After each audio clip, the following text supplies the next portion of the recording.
যে সালমান মুক্তাদির জামাত ইসলাম করেন, পিনাকি দা বলেন, ইলিয়াস হোসেন বলেন। আমি বলছি না যে কোনো দল করা পাপ। এই মুহূর্তে বাংলাদেশের one of the popular show যেটাতে আমি আজকে উপস্থিত, আমি ঠিক যেই সিটটায় বসে আছি, আমি যদি ভুল না করে থাকি এই সিটটাতেই হাদি ভাই বসেছিল। কেউ যদি রুমে এসির মধ্যে মারা যায় আর কাউরি একদম গুলি করে মেরে ফেললো, আমার ভাইটা কি করছিল? কবরেই তো যাবে। তার মাথায় গুলি করে দিলেন। আর ব্যাপারটা তো এমন না যে যে এসির মধ্যে মারা গেল তার মৃত্যু কষ্ট কম। I am so proud of it. একটা ইনসাফের পক্ষে দাঁড়ানোর কারণে আমার এই মৃত্যুর মধ্য দিয়ে আল্লাহ তোমার মাফ করে দিতে পারে। কখন আমরা ওই যে একটা আমাদের অন্তরে তিনি অসীম সাহস নাজিল করেছেন, অসীম সাহস ভাই। এক মৃত্যু লক্ষ কোটি মৃত্যু ভয় দূর করে দিয়েছে। আমাকে আল্লাহ যদি আবারও দুনিয়ায় পাঠায় আমি কয়টা জিনিস চাবো? এটাও আমি বলতে চাই। উনি বলছেন যে কেউ বাড়িতে থাকতে পারবে না, বাইরে থাকতে পারবে না।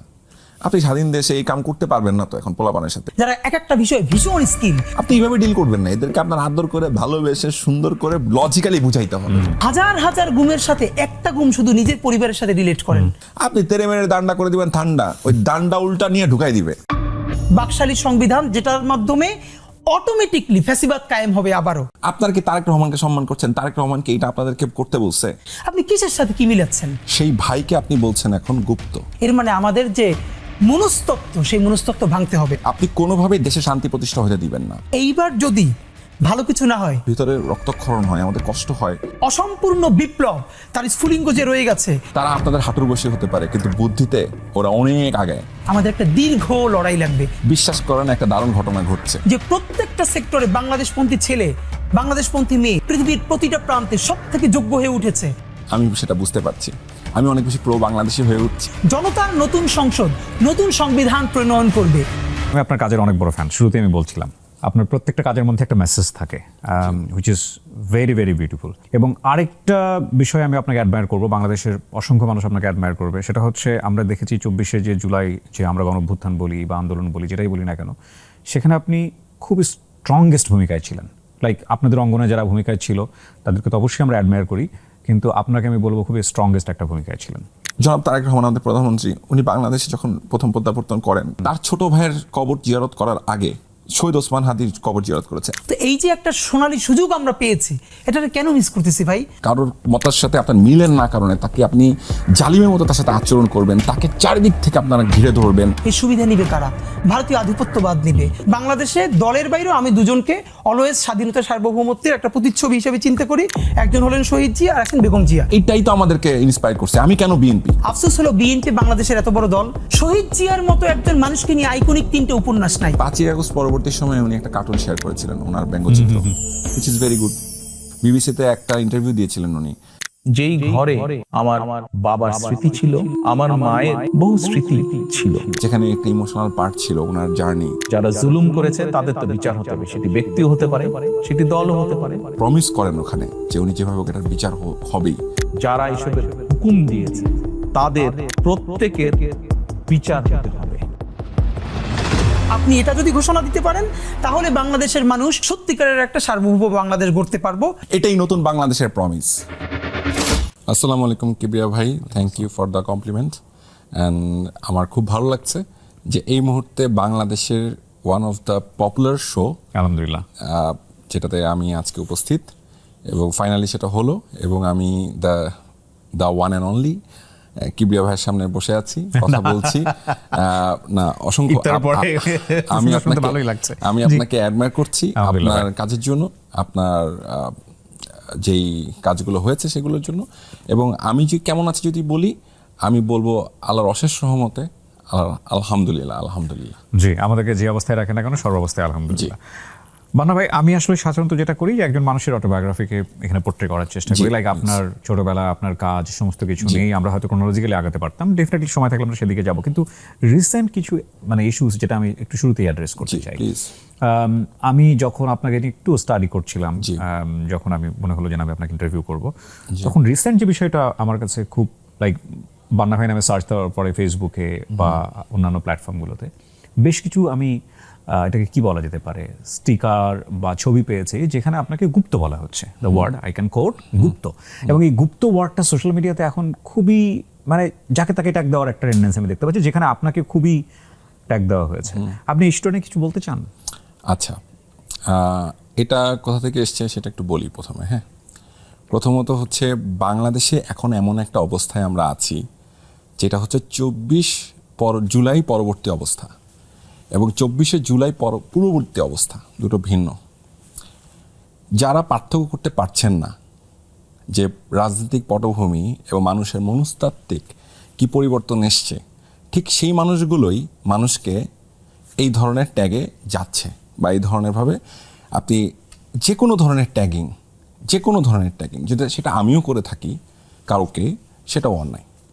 যে কোনো ট্যাগিং আপনি করতে পারেন। যে যেমন আপনি যদি খুব 24শে জুলাইয়ের যে আন্দোলনটা হলো বা গণঅভ্যুত্থান হলো বা বিপ্লব হলো, যেটাকে আমরা অসমাপ্ত বিপ্লব বলি অনেক ক্ষেত্রে, সমাপ্ত হতেও পারে ইন ফিউচার, 10 বছর 20 বছর লাগলেও, সেটা ভবিষ্যৎ ভালো বলবে। সো ওটা কিন্তু হলো একটা রাজাকার ট্যাগ দিয়ে, ঠিক না? সো আপনি আবার নতুন একটা ট্যাগিং নিয়ে আসলেন এবং সেটাকে আপনি কোনো না কোনোভাবে ব্যবহার করছেন। কাকে করছেন? আপনি ব্যবহার করছেন তাকে যে কোনো না কোনো একটা সময় আপনার সহযোগিতা ছিল, আপনার পাশের যোদ্ধাটা ছিল, আপনি তাকে একটা সময় অ্যাডমায়ার করতেন, ভাই বলে সম্বোধন করতেন। সেই ভাইকে আপনি বলছেন এখন গুপ্ত, এবং সেই গুপ্তটাকে দিয়ে আপনি কি করতে চাচ্ছেন?